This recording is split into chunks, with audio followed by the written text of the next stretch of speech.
नमस्कार दोस्तों, स्वागत है आप सभी का हमारे इस चैनल सनातन बेला पर। दोस्तों, अगर आप भी अपनी लाइफ में कुछ नया सीखने की चाह रखते हैं तो इस चैनल को अभी सब्सक्राइब कर लें। आज दोस्तों, आप सभी लोग जानते हैं 19 अप्रैल 2024 को है कामदा एकादशी। दोस्तों, चैत्र नवरात्रि के बाद पड़ने वाली कामदा एकादशी का महत्व भी बहुत ही बड़ा होता है और यह कामदा एकादशी का महत्व भी बहुत ही बड़ा होता है।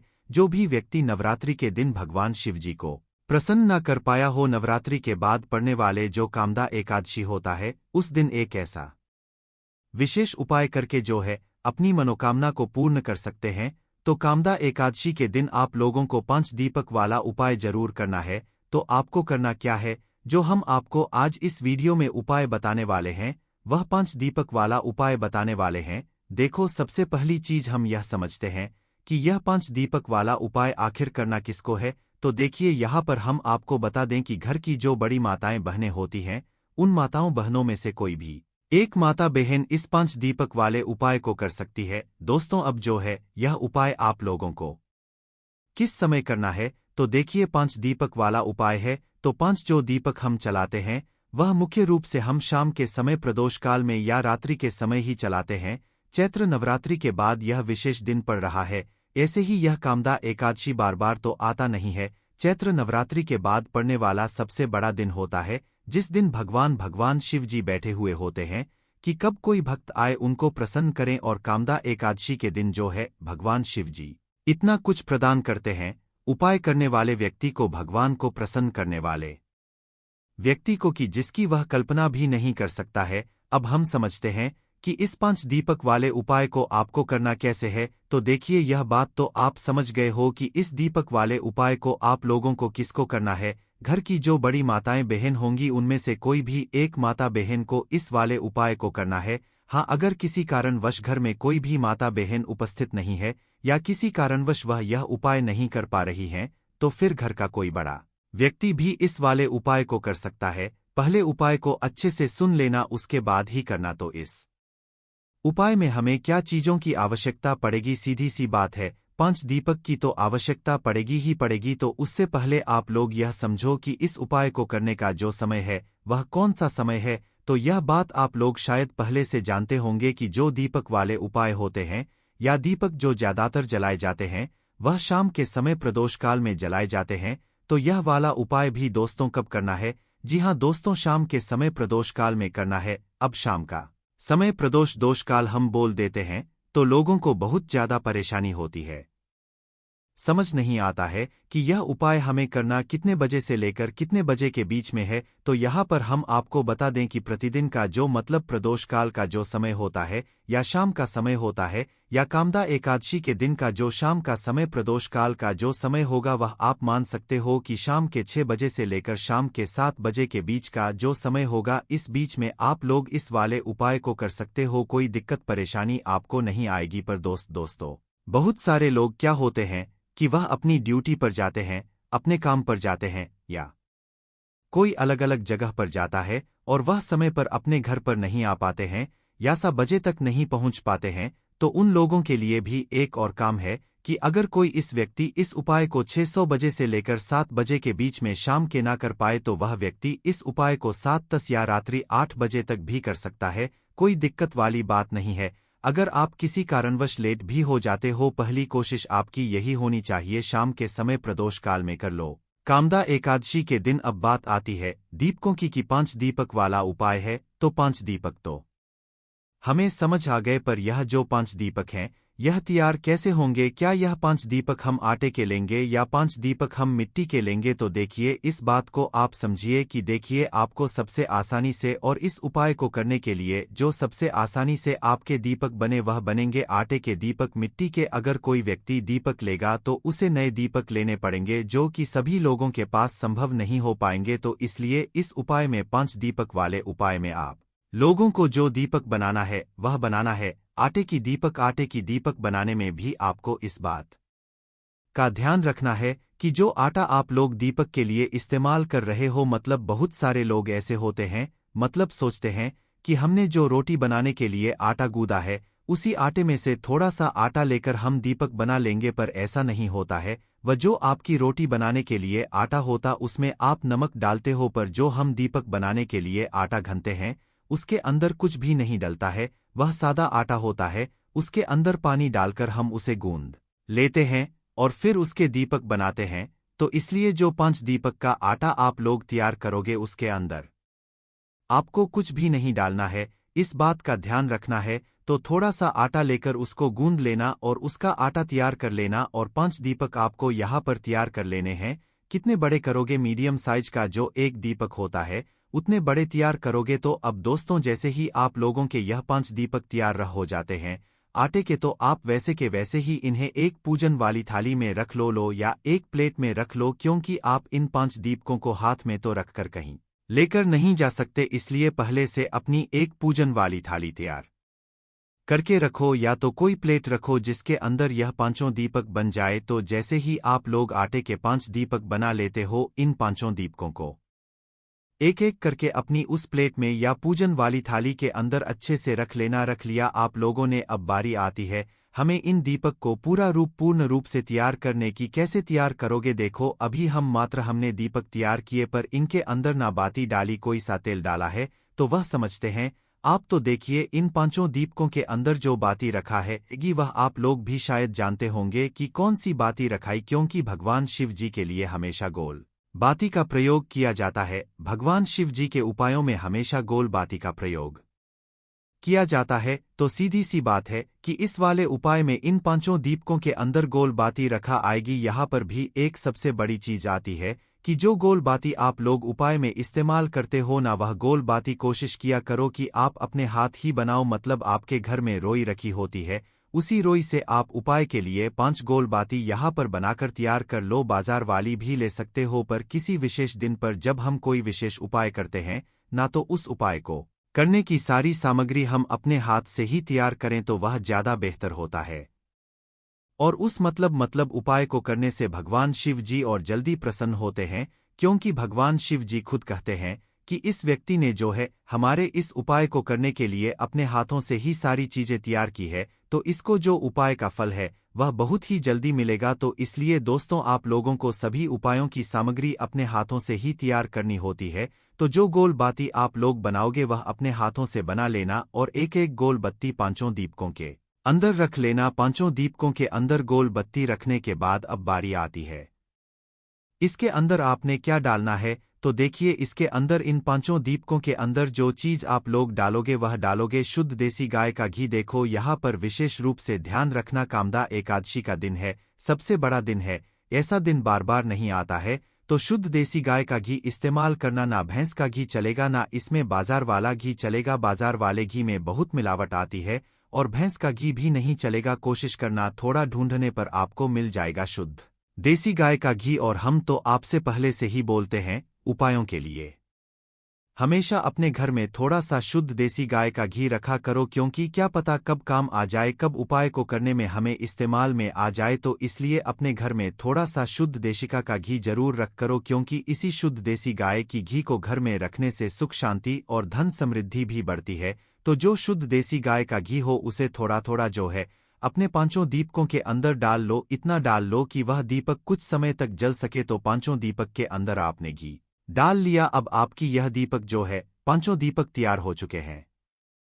अब इन दीपकों को आप लोगों को जब आप उपाय कर रहे हो शाम के समय 6000 से 7000 के बीच में या 7000 से 8000 के बीच में, कामदा एकादशी के दिन, तो उसके आधे घंटे पहले से आप लोग अपने उपाय को करने की तैयारी शुरू कर देना, क्योंकि दीपकों को बनाने में टाइम लगेगा, बत्तियां को बनाने में टाइम लगेगा, और इन 5 दीपक को तैयार करने में टाइम लगेगा। तो अपने दीपक जैसे ही तैयार हो जाते हैं उसके बाद में कुछ विशेष बातें हैं जो कि आपको ध्यान रखना है। यह 5 दीपक 5 अलग अलग जगहों पर रखा आएंगे, जिस जिस जगह पर भी रखा आएंगे उस जगह पर को कोशिश करना कि सीधा आप इन दीपकों को जमीन पर ना रखो, पहले उस जगह पर या तो कुछ चावल के दाने रखो या कुछ फूल की पंखुड़ियां रखो, फिर उसके ऊपर यह वाले दीपक रखो। इस बात का आप थोड़ा सा बहुत जो है ध्यान रख सकते हो, तो इसीलिए इस उपाय को करने जब निकलो तो अपने साथ में थोड़े से चावल के दाने रख लेना या तो कुछ फूल की पंखुड़ियां रख लेना। इस बात का ध्यान रखना, और इन दीपकों को आपको घर से जलाकर नहीं लेकर जाना है, जहां जहां पर दीपक रखने हैं वहीं पर जाकर जलाना है। तो इसलिए जो माचिस आप लोग लेकर जाओगे वह अपने ही घर से लेकर जाओगे, किसी की मदद लेकर माचिस मत लेना। और उपाय को करते समय अपनी ही पूरी सामग्री होनी चाहिए, किसी और से आपको मदद नहीं लेना। तो अपने घर से अपनी ही माचिस लेकर जाना और माचिस लेकर पूरी तैयारियां उपाय की करके आप शाम के समय प्रदोष काल में निकल जाना। जिस भी समय से लेकर जिस समय के बीच में आप उपाय कर रहे हो, चाहे 6 से 7 हास के बीच में कर रहे हो शाम के, चाहे 7 हाक से रात 8 बजे के बीच में कर रहे हो, तो आप पहुंच जाना कहाँ पर हम आपको बताते हैं। 5 अलग अलग जगहों पर जाना है, जिसमें से सबसे पहला जो स्थान है पहले दीपक को लगाने का वह है शिवजी का मंदिर। तो आपके घर के पास में जो भी शिवजी का मंदिर हो, शिवालय हो, जहां पर शिवलिंग विराजित हो, सबसे पहले आपको इस थाली को तैयार करके वहां पर चले जाना है।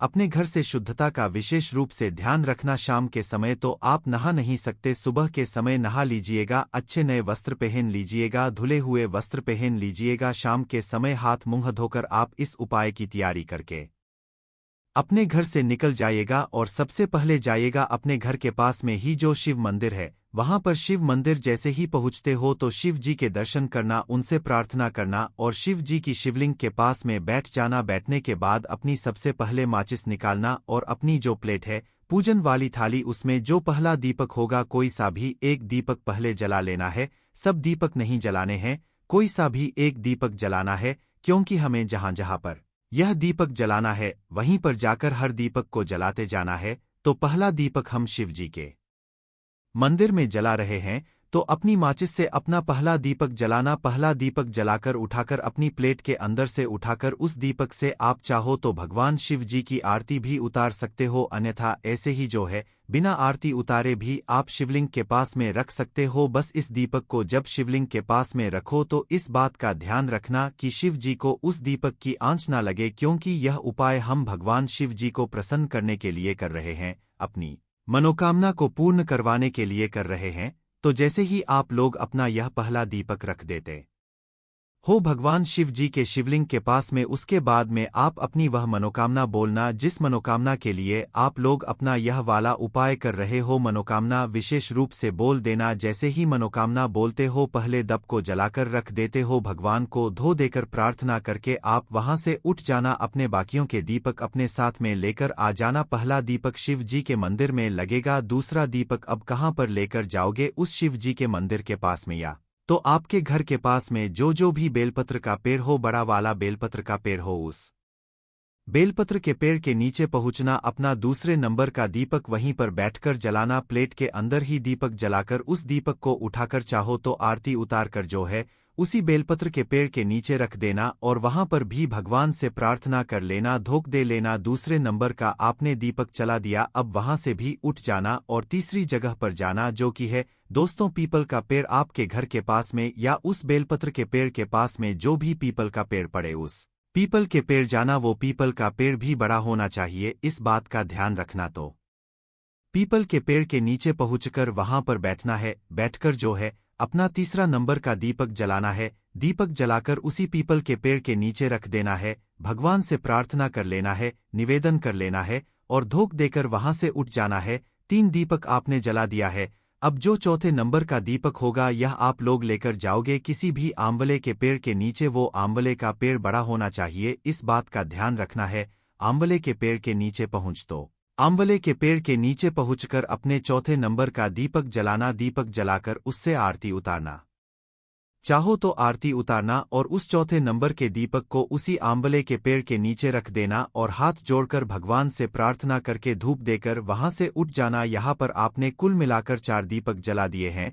अब आपके पास बचा है 5वां और आखिरी दीपक। इस 5वें और आखिरी दीपक को लेकर आप आओगे सीधा अपने घर के मुख्य द्वार की, मतलब कि मेन गेट पर। मेन गेट पर कहां पर आओगे? आपके घर का जो मेन गेट, वहां पर आकर खड़े हो जाओगे। घर के अंदर प्रवेश नहीं करोगे। इस बात का ध्यान रखना, जो लोग मल्टीजन रहते हैं, जो लोग किराए के घर में रहते हैं, उनके किराए के घर का या उनके मल्टस का जो आखिरी में दरवाजा होना, उस दरवाजे के पास आकर आप लोग खड़े हो जाना। और जिनका खुद का घर है, उनका तो एक मेन गेट अलग ही होता है। तो ये आपको इस उपाय का जो 5वां दीपक है, आखिरी वाला दीपक है, कामदा एकादशी के दिन इसको लेकर अपने घर के मुख्य द्वार पर आकर खड़े हो जाना है। और खड़े होकर आपको बाहर से ही खड़े होकर अपने घर की तरफ देखना है कि आपका सीधा हाथ कौन सा पड़ रहा है, राइट हैंड साइड कौन सा पड़ रहा है। सीधा हाथ की तरफ आपको क्या करना है, उस सीधे हाथ की चौखट की तरफ बैठकर आप लोगों को अपना यह 5वें नंबर का दीपक जलाना है। और 5वें नंबर का दीपक आप लोगों को अपनी चौखट घट पर राइट हैंड साइड पर रख देना है। और इस 5 वाले नंबर वाले दीपक को जलाते समय भी आप लोगों को भगवान शिव जी से अपनी वह मनोकामना मन ही मन स्मरण करना है, जिसके लिए आप लोग अपना यह वाला उपाय कर रहे हो। जो मनोकामना आपने पहले दीपक को जलाते समय बोली थी, वही मनोकामना आप लोग अपने इस 5 वाले दीपक को जलाते समय बोल देना। और दीपक को अपने घर के मुख्य द्वार की चौखट के राइट हैंड साइड पर रख देना। जैसे ही दीपक रख दो, प्रार्थना कर लो और वहां से उठकर अपने घर के अंदर प्रवेश कर सकते हो। आपका यह वाला उपाय पूरा हो जाता है। इस उपाय को करते समय इस बात का ध्यान रखना कि जैसे हमने आपको लाइन से मतलब दीपक लगाने के लिए बताया है, वैसे ही लगाना। ऐसा मत करना कि पहला दीपक आप अपने घर के मुख्य द्वार पर लगा दो, दूसरा कहीं और लगा दो, तीसरा कहीं और लगा दो, नहीं। जैसे जैसे हमने आपको लाइन से बताया है, पहला शिव जी के मंदिर में, फिर बेलपत्री के पेड़ के नीचे, फिर पीपल के पेड़ के नीचे, फिर आंवले के पेड़ के नीचे, फिर आपके घर के मुख्य तौर पर। इसी तरीके से आपको यह 5 दीपक वाला उपाय करना है। और उपाय करके आपको भगवान से अपनी मनोकामना की विनती कर लेना, उनसे प्रार्थना कर लेना। निश्चित ही आपकी वह मनोकामना बहुत ही जल्द पूर्ण हो जाएगी। परंतु यह 3 मंगलवार को करना है। 3 मंगलवार करने के पश्चात आपके घर से नकारात्मक शक्तियां खत्म हो जाएंगी और आप पर सकारात्मक ऊर्जा का वास हो जाएगा। आपको एक मिट्टी का दिया लेना है। मिट्टी का दिया यदि आप लोग पीतल का पात्र लेकर करें तो और भी ज्यादा शुभ होगा। उसमें आपको जिनके 51 जीरे के दाने रखने हैं, 3 काली मिर्च रखनी है, 4 लौंग रखनी है, बस इतना आपको रखना है। आपको यह जलाना है और इसका धुआं पूरे घर में दिखाना है। 3 यह उपाय कर लीजिए, आपके घर से सारी नकारात्मक शक्तियां खत्म हो जाएंगी और आपके घर पर सकारात्मक ऊर्जा का वास हो जाएगा। इसी तरह से दोस्तों, अब मान लीजिए आपके ऊपर कोई हुआ है, मतलब मान लीजिए आपको किसी ने नजर लगा दी है, आप इस चीज को लेकर के बड़ा परेशान हैं, आप चाहते हैं कि इन तरह के दोषों से, इन तरह नजरों से आपको मुक्ति मिल जाए, तो एक सरल सा उपाय हम आपको बता दे रहे हैं। देखिए, यह उपाय आपको शनिवार के सूर्यास्त के पश्चात करना है। सूर्यास्त के पश्चात कभी भी एक ही शनिवार को कर लीजिए, आपको तुरंत ही लाभ देखने को मिल जाएगा। यदि आपका जैसे नजर आपको लगी, आपको अंदर से महसूस हो रहा है, तो आपको क्या करना है, शनिवार के सूर्यास्त के पश्चात 1 मुट्ठी जीरा लीजिए। 1 मुट्ठी जीरा लेने के पश्चात इसको अपने सर के ऊपर से बाई ओर से दाई ओर, बहुत ध्यान से सुनिए दोस्तों, बाई ओर से दाएं, और इसको घु समझा है। आपको घर के सामने जो भी आपके सड़क पड़ती है, उस सड़क के दूसरी इस जीरे को शनि सूर्यास्त के पश्चात फेंक देना है। इतना उपाय कर लीजिए, आपके ऊपर जो भी नजर लगी होगी, यह जीरा उस नजर को सुख करके अपने साथ ले जाएगा और आपके पर से नजर सदैव के लिए खत्म हो जाएगी। बस बात का ध्यान रखिएगा, यह उपाय केवल शनिवार के दिन किया जाता है। दोस्तों, एक बात का ध्यान रखिएगा, यदि किसी व्यक्ति का राहु केतु उसका साथ नहीं देगा, वह व्यक्ति कितनी ही मेहनत कर ले, कितना ही कर ले, वह कभी भी आगे नहीं जा सकता। और राहु केतु जिस व्यक्ति का साथ देता है, वह व्यक्ति यदि निर्णय भी लेकर उस गलत निर्णय से भी उसको फायदा पहुंचता है। और यदि आप चाहते हैं कि आप राहु केतु आपका साथ दे, आप जो भी निर्णय ले उस निर्णय से आपको फायदा पहुंचे, तो आपको भगवान विष्णु जी की शरण में जाना होगा। एक बात का ध्यान दोस्तों, किसी भी व्यक्ति के राहु केतु का जो नियंत्रण होता है, वह भगवान विष्णु जी के हाथ में हो है। और आपने यदि भगवान विष्णु जी को पसंद है, तो आपको साक्षात माता लक्ष्मी जी का भी आशीर्वाद मिलेगा। तो आपको क्या करना होगा, देखिए, यह उपाय करने के लिए आपको 3 बृहस्पतिवार या उपाय करना होगा। 3 बृहस्पतिवार का मतलब आप 3 बृहस्पतिवार तामसिक भोजन नहीं कर सकते। गुटखा, पान मसाला, शराब, मदिरा, यह सब आप सकते हैं।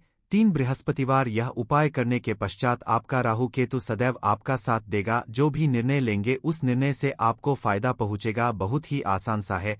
आपको क्या करना है, बृहस्पतिवार का दिन होता है, वह भगवान विष्णु जी का दिन होता है। आपको सुबह उठना है, नहाना है, घूरना है, आपको पीले कपड़े पहनने हैं, क्योंकि भगवान विष्णु जी की पूजा में जब भी पीले कपड़े पहने जाए तो वह पूजा तुरंत के तुरंत सिद्ध हो जाती है। दोस्तों, इस नवरात्रि में आप लोगों को वैष्णव माँ जी के सिक्के का लाइव चमत्कार बताऊंगा। मैं हर साल अपने गरुड़ धर्मार्थ चैनल में आप लोगों को दुर्लभ से दुर्लभ जानकारी बताता हूं। तो आज के जो हमारा वीडियो है, यह नवरात्रि के जो हमारे पावन पर्व चल रहे हैं, तो इस पावन पर्व में वैष्णो माँ जी के सिक्के यदि आपके पास में है तो आप अभी इसके लाइव चमत्कार देख। यदि आपके पास में भी है वैष्णो माँ जी के सिक्के तो आप भी बहुत बड़े धनी हैं। दोस्तों, हमारे हिंदू धर्म में प्राचीन काल से शुभ मुहूर्तों में, शुभ त्योहारों में सोने चांदी तांबे के सिक्के की जो खरीदने की परंपरा है, यह प्राचीन काल से ही चली आ रही है। क्योंकि दोस्तों, सिक्के को हमारे हिंदू धर्म में लक्ष्मी कहा जाता है और लक्ष्मी सौभाग्य का प्रतीक है।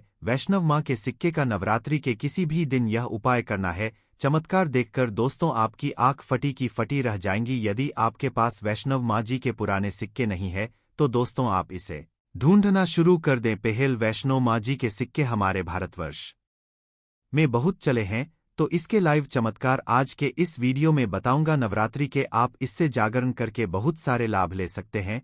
दोस्तों, यदि आपके पास कोई और पुराना सिक्का है जिसमें वैष्णो माँ जी के, यदि हम बोल सकते हैं, छवि छपे हैं या फिर दुर्गा मिया जी की छवि छपे हैं, अर्थात दोस्तों उनके स्वरूप छपे हैं, या फिर लक्ष्मी जी के स्वरूप छपे हैं। देखिए, हम सब हिंदू भाई क्या करते हैं, दिवाली के समय में घर की बरकत बढ़ाने के लिए लक्ष्मी माता जी के चांदी के सिक्के या फिर गणेश जी के चांदी के सिक्के घर में खरीद करके लाते हैं। तो उसका उपाय भी इस नवरात्रि के दौरान यदि आपके पास में है तो आप कर सकते हैं। दोस्तों, यदि आप इन सिक्कों को सिद्ध करना सीख जाएंगे तो कभी दुनिया में आप भिखारी नहीं रहेंगे, कभी आपको किसी वस्तु का भाव नहीं होगा। यह कोई साधारण सिक्का नहीं दोस्तों, ये का है।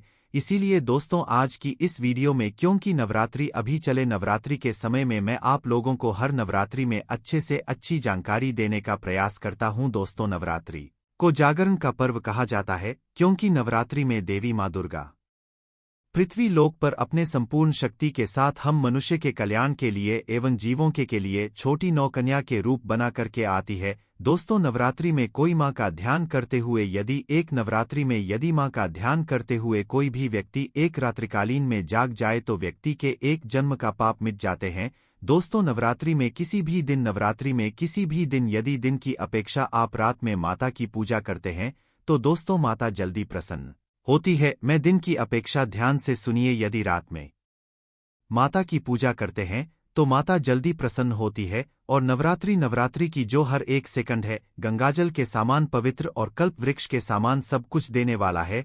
तो दोस्तों, आज इस वीडियो को आपको ध्यान से देखना है, ध्यान से सुनना है, वीडियो को आधे बीच में छोड़ करके नहीं जाना है। वैष्णो माता जी के जो सिक्के का चमत्कारिक उपाय बताऊंगा, इसे सिद्ध करने का तरीका बताऊंगा। दोस्तों, यह आपको रंग से राजा बनाएंगे, दो आपको यह इच्छित नौकरी दिलाने का काम करेंगे, यह आपके हर मित्र के भ्रांति मदद करेंगे। किसी भी क्षेत्र में जाइए, यह हर क्षेत्र में आपकी मदद करेंगे। तो इसलिए आज के वीडियो बिल्कुल ही मिस मत करना। देखिए दोस्तों, ज्ञान सदैव आता है और वीडियो को कभी भी आधे अधूरा मत देखा करें। अधूरे ज्ञान पाप के भागी बनाता है, अधूरे ज्ञान व्यक्ति को सदैव नाश करता है।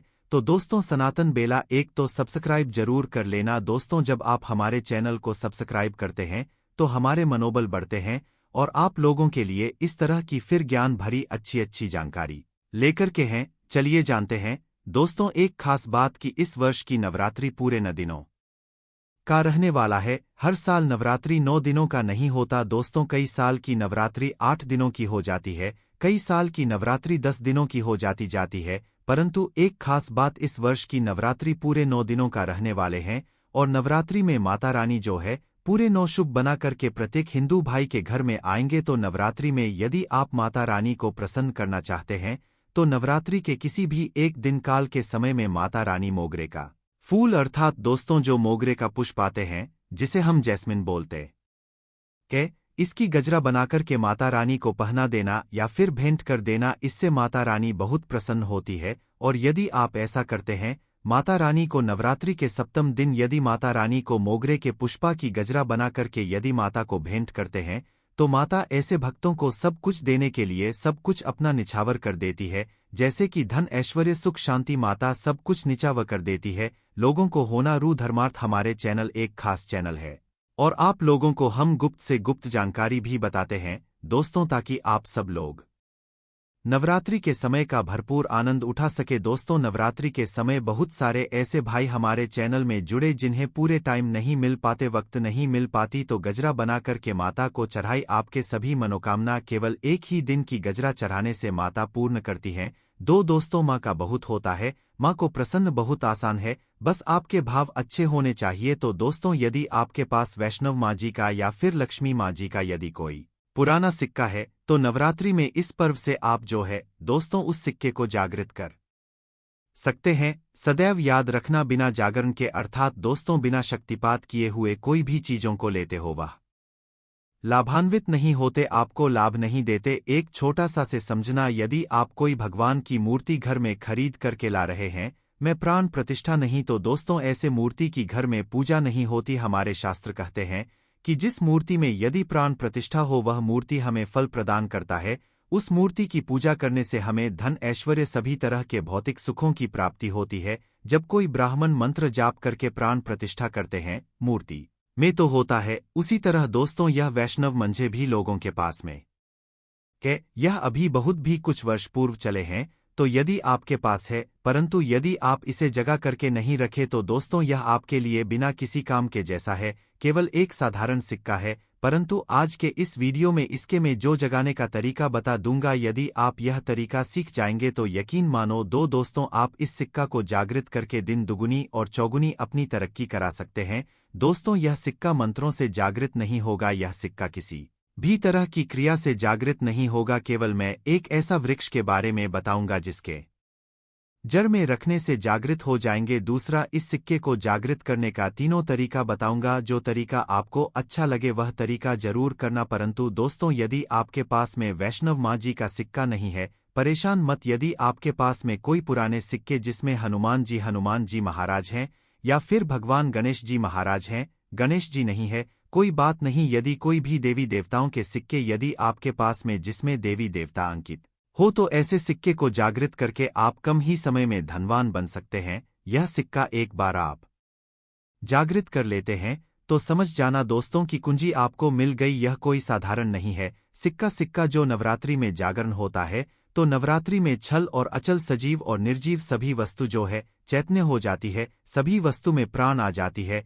इसलिए नवरात्रि की इस समय का भरपूर लाभ उठाइए। आइए इस बारे में जानते हैं, यह सिक्का किस तरह से जागृत होगा। इसके करने का आसान तरीका, 3 तरीका बताऊंगा। जो तरीका आपको अच्छा लगे वह तरीका अपनाना। और दोस्तों, आप जो है यह वीडियो कोई फालसा नहीं है, सत्य जानकारी सिक्के का आप जो है ज्यादा से ज्यादा लाभ उठाना। और यह सिक्का यदि आपके पास में रह जाएंगे तो महंगे आपको रत्ना पहनने की जरूरत नहीं है, दुकान धंधे की। तो दोस्तों आप जितने या कहाँ जाए तरक्की होगा जिसकी आपने कल्पना भी नहीं की है। तो सिक्के जागृत करने का तरीका सुनिए। तो माँ जी के सिक्का या फिर आपके पास लक्ष्मी माँ जी का सिक्का है या फिर कोई ऐसे देवी देवता का सिक्का है जिसे आप सिद्ध करना चाहते हैं, तो इस नवरात्रि के प्रथम दिन से ही अखंड ज्योति कलश के अंदर में डाल देनी है। अखंड ज्योति कलश के अंदर में डाल देनी है। तो दोस्तों बिना मंत्र के, बिना किसी क्रिया के अखंड ज्योत के प्रभाव से यह सिक्का पूरे 9 दिनों के भीतर में जागृत हो जाता है। फिर दोस्तों आप जो इस सिक्के का उपाय धन आकर्षण कर सकते हैं या फिर भौतिक सुख की प्राप्ति में कर सकते हैं। नवरात्रि के पश्चात इस सिक्के का उपाय कैसे करना है, वीडियो के आखिरी में उसमें इसके संपूर्ण जानकारी बताऊंगा। अब दोस्तों यह चमत्कारिक सिक्के, यह प्रथम तरीके से आप जो इसे सिद्ध कर सकते हैं, जागृत कर सकते हैं। दूसरा तरीके, तो दोस्तों इस चमत्कारिक सिक्के को जगाने के लिए दूसरा उपाय है, इस सिक्के को तुलसी के जड़ के नीचे में 9 दिनों के लिए आपको दबा करके रखना है दोस्तों, और इसे 10वें दिन निकाल लेना है। पूरे नवरात्र में तुलसी के जड़ नीचे समस्त तीर्थ एवं हरि समेत अर्थात भगवान विष्णु देवी देवताओं का वास होता है। तो दोस्तों यह सिक्का 9 दिनों में जो है तुलसी के जड़ के नीचे में रहने के कारण, क्योंकि जो है नवरात्रि के समय 9 दुर्गा के संपूर्ण शक्ति इस धरा पर आती है, तो खासकर पेड़ पौधे वृक्ष एवं जितने भी माता रानी की सहचारी शक्ति आम है, सहचारी शक्ति जैसे कि तुलसी माता को ही ले लीजिए, तो यह सब जागृत अवस्था में होते हैं। इसीलिए दोस्तों यह सिक्के जागृत हो जाते हैं। दूसरे, आप जो हैं तुलसी की जड़ के नीचे रख करके आप इसे जागृत कर सकते हैं। अब तीसरा, जिससे दोस्तों यदि नवरात्रि के 9 दिन में भी यदि आपको समय ना मिले तो नवरात्रि के किसी भी दिन केवल 24 घंटे के लिए इस सिक्के को इसके जड़ के नीचे में डाल देने हैं, जागृत हो जाएंगे। तो वृक्ष कौन से हैं दोस्तों? वह है निम्न वृक्ष। सदैव याद रखना, जितने भी देवी शक्ति होती हैं, माता नवदुर्गा 9 स्वरूप है, 21 जितने भी माता रानी के 51 जो शक्ति पीठ हैं, सबके जितने भी देवी शक्ति संसार में समस्त देवी शक्तियां हैं, नियम के वृक्ष पर वास करती हैं। दोस्तों माता सीता का भी स्थान नियम के वृक्ष में समझा जाता है। तो ऐसा समझा जाता है नियम के वृक्ष स्वयं साक्षात मानव नवदुर्गा के स्वरूप है। तो नवरात्रि के किसी भी दिन यदि आपके पास में वैष्णव माता जी का सिक्का है या फिर कोई पुराना सिक्का है, तो उस सिक्कों आपको रखकर जाना है और नीम वृक्ष की जड़ के नीचे में आपको दबा करके आना है।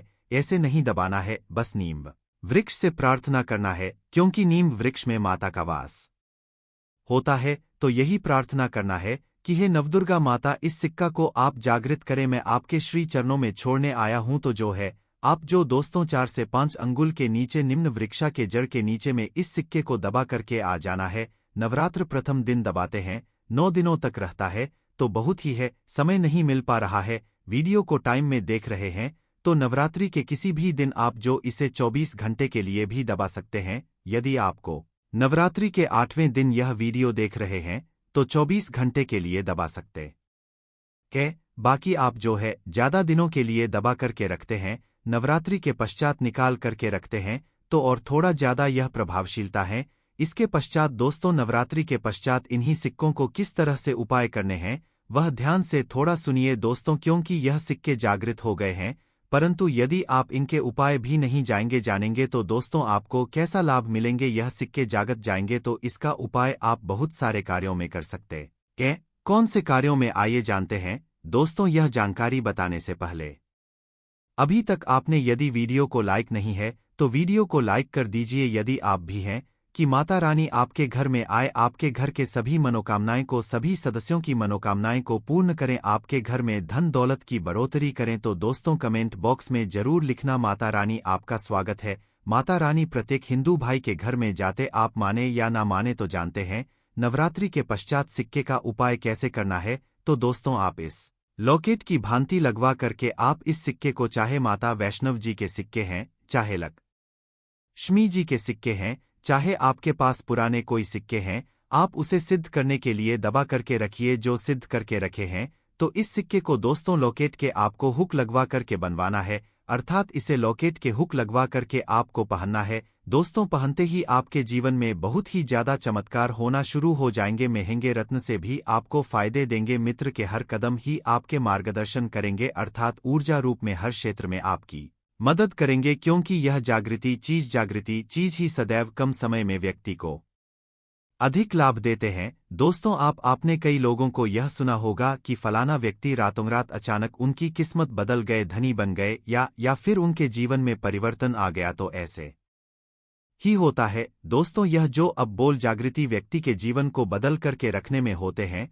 दूसरा दोस्तों, दुकान कारोबारी स्थान में यह पैसों के साथ में यदि इस सिक्के को रखते हैं, जैसे कि आप दुकान है वहां पर यह सिक्के रखते हैं, कारोबारी स्थान में यदि इस सिक्के को जैसे आप पैसा रखते हैं तो उस सिक्के के साथ में रखते हैं, तो यह सिद्ध हो जाते हैं, यह सिद्ध सिक्के हैं। तो दोस्तों ये जो सिक्के क्या करते हैं, आपके दिन दुगनी रात चौगुनी कराने का काम करते हैं, क्योंकि दोस्तों यह सिक्के स्वयं जागृत होते हैं। जिस तरह दोस्तों चुंबक है, यह लोहे को अपनी तरफ आकर्षित करते हैं, उसी तरह दोस्त यदि आप इसे दुकान में, कारोबार क्षेत्र में रखते हैं तो यह जितने भी ग्राहक हैं उसे आकर्षित करते हैं और यह लक्ष्मी रूपी धन को अपनी तरफ आकर्षित करते हैं।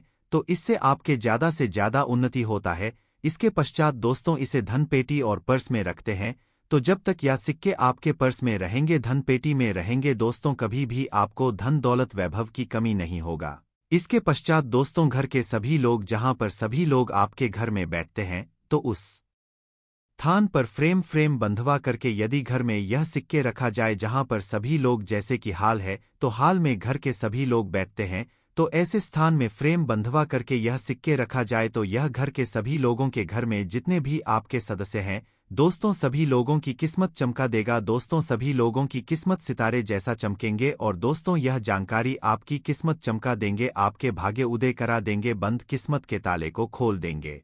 तो दोस्तों करना नहीं, यह आपके ऊपर है। हम आप लोगों को अच्छे से अच्छे जानकारी वैश 9 माह के सिक्के के बता दिए से। तो दोस्तों इसी तरह के और भी अच्छे अच्छे जानकारी पाने के लिए हमारे चैनल सनातन बेला को सब्सक्राइब करना ना भूलना और वीडियो को आगे शेयर करना। दोस्तों आपके शेयर किसी के जीवन में मुस्कान ला सकता है के दौरान किसी भी दिन इस वृक्ष को छू लेना, अगली 7 पुश्तों तक मां लक्ष्मी और मां दुर्गा का आशीर्वाद मिलेगा। दोस्तों हमारे हिंदू धर्म में देवी के अनेक स्वरूप कहे गए हैं, जिसमें वृक्षों को भी मां देवी के स्वरूप कहा जाता है। तो आज मैं आप लोगों को पावन पावनी वृक्ष के बारे में बताऊंगा।